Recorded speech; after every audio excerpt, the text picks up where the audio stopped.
जल्दी जल्दी घर के सारे काम निपटा बेटे को स्कूल छोड़ते हुए ऑफिस जाने का सोच घर से निकल ही रही थी कि फिर पिताजी की आवाज आ गई, बहू जरा मेरा चश्मा तो साफ कर दो। और बहू झल्लाती हुई कपड़ा ला चश्मा साफ करने लगी। इसी चक्कर में बेटा स्कूल में और खुद आज फिर ऑफिस देर से पहुंची।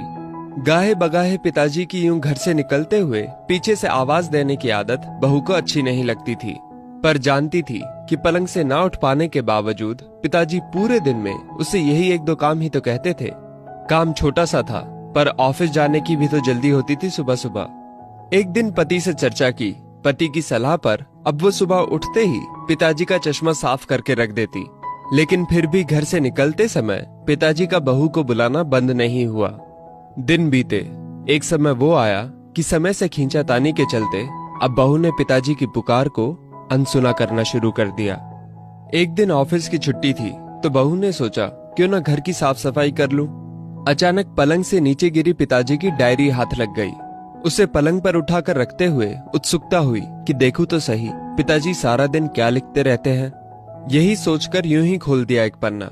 उस पन्ने पर लिखा था, मेरी प्यारी बहू, आज की इस भागदौड़ भरी जिंदगी में घर से निकलते समय बच्चे अक्सर बड़ों का आशीर्वाद लेना भूल जाते हैं। बस इसीलिए जब तुम चश्मा साफ कर मुझे देने के लिए झुकती हो तो मैं मन ही मन अपना हाथ तुम्हारे सिर पर रख देता। वैसे मेरा आशीष सदा तुम्हारे साथ है बेटा। आंखें नम हो गईं। बस अगले दिन से ही बहू ससुर का रिश्ता मानो पिता पुत्री में बदल गया। अब 5 मिनट पहले तैयार होकर बेटे को स्कूल छोड़ने के लिए पिताजी की आवाज से पहले ही बहू चश्मे को साफ कर देती। पीने के पानी का जग उनके पलंग के सिरहाने रखती। जाते समय लाड़ प्यार से 2-4 वाक्यों में सारे दिन की हिदायतें देती। कभी उनके फल या दवाई ना खाने का उलाहना, और अंत में, अच्छा बाबूजी ऑफिस को देरी हो रही है, चलो बेटा बाबूजी को बाय बोलो, कहकर घर से निकलती। बूढ़ी हड्डियों में ना जाने कैसे ताकत सी आने लगी। दवाई वही थी पर सेहत में सुधार 10 गुना होने लगा था। पिताजी स्वस्थ होने लगे थे, परंतु अचानक एक दिन हृदय गति रुक जाने से स्वर्ग सिधार गए। उनके अंत समय में उनके मृत देह के चेहरे पर संतुष्टि के भाव की भी पूरे परिवार में खूब चर्चा हुई थी।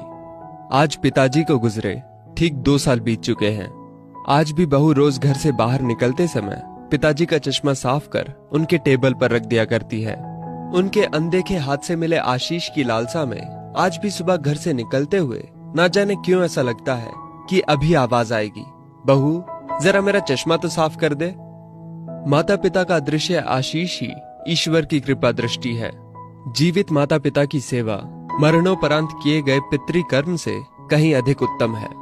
जीवन में हम बहुत कुछ महसूस नहीं कर पाते, और जब तक महसूस करते हैं तब तक वो हमसे बहुत दूर जा चुका होता है। आइए इन बूढ़े वृक्षों को जल रूपी स्नेह तथा सेवा रूपी खाद से संजोकर फिर से युवा, स्वस्थ तथा हरा भरा करने का प्रयास करें।